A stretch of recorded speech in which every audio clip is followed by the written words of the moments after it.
Today we're diving in to one of the most popular and beginner-friendly crafts, and that is sublimation tumblers.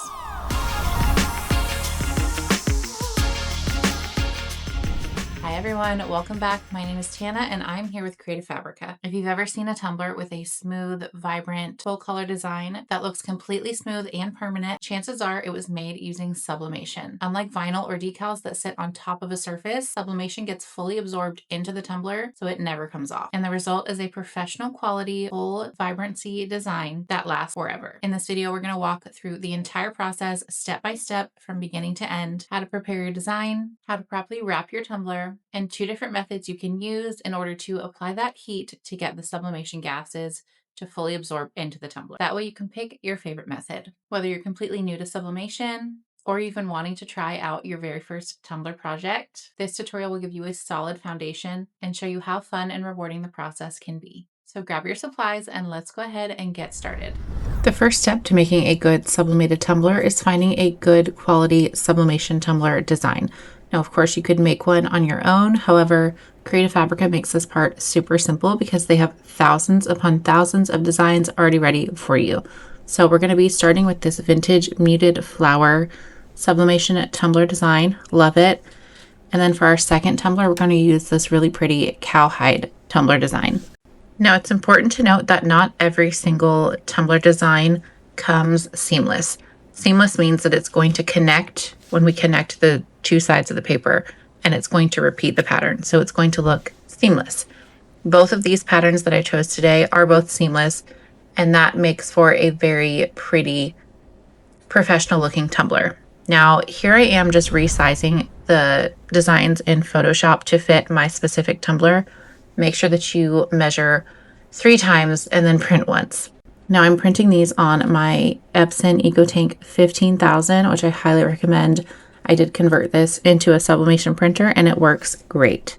Now when you're working with a seamless design, you really want to make sure that your cuts are completely perfect. So that's why you'll see me taking a while just to get this lined up perfectly, because we really want that line, that seam to match up as close to exact as we possibly can.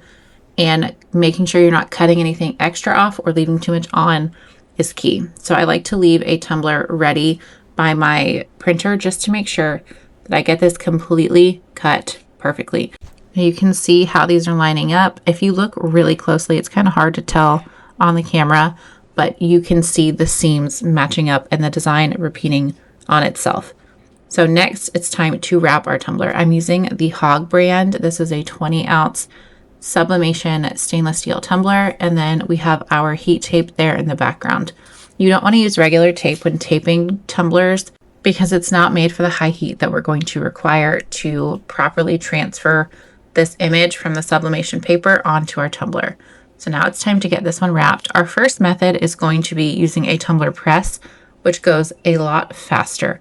So we're just going to start off by taping one side, and then what we're going to do is drag our hand around and press that second side as close as possible and as tight as possible to that seam. We really want this to be nice and tight so that our seams are nice and flawless.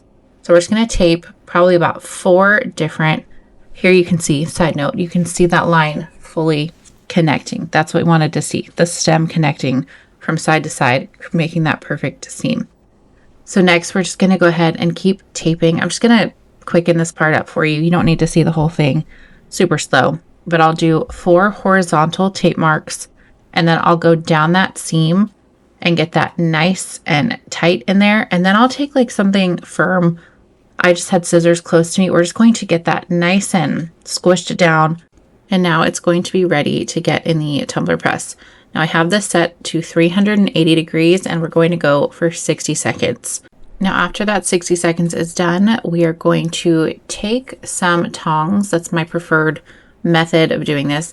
Take some tongs and we're going to take that seam side up and we're going to rotate that 180 degrees until the seam side is completely down. This way we're making sure the entire tumbler is getting a full heating and that everything will be nice and even. So go ahead and do that and then press that for another 60 seconds. Once that's done, go ahead and let this fully cool down so that you don't burn yourself. And then you get to start taking some tape off and start to reveal. Now here is the final product for this floral one that we did in the Tumbler Press.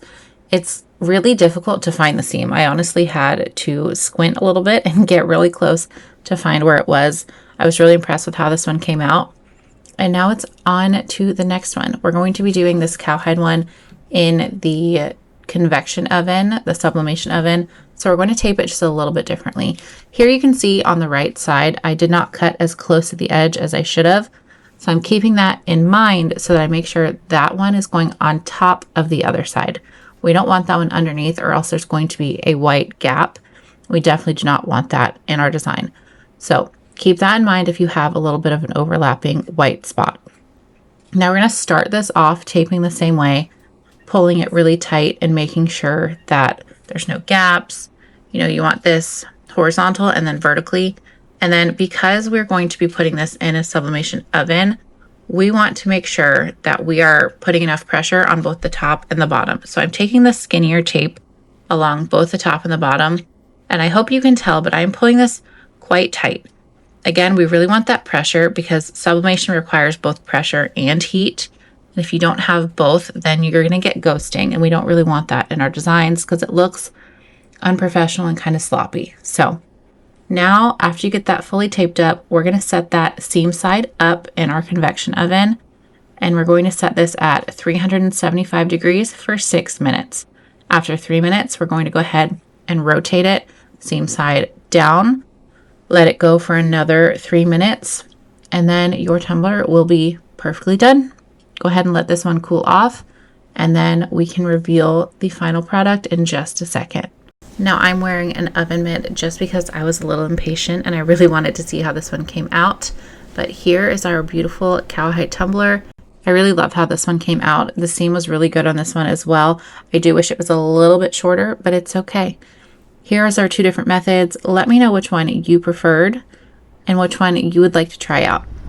And that is it. You've officially learned the basics behind creating your very own sublimation tumbler. I hope this tutorial helped you better understand the sublimation process, as well as gives you the confidence to try it out for yourself. Once you get the hang of the fundamentals, the creative possibilities are truly endless. Thank you so much for crafting alongside with me today. If you enjoyed this project, be sure to check out even more fonts, SVGs, graphics, and even sublimation templates over on Creative Fabrica. Give this video a thumbs up if you enjoyed it, comment down below if you have any questions, and be sure to subscribe to our channel for new crafty videos every week. I'll catch you next time. Bye.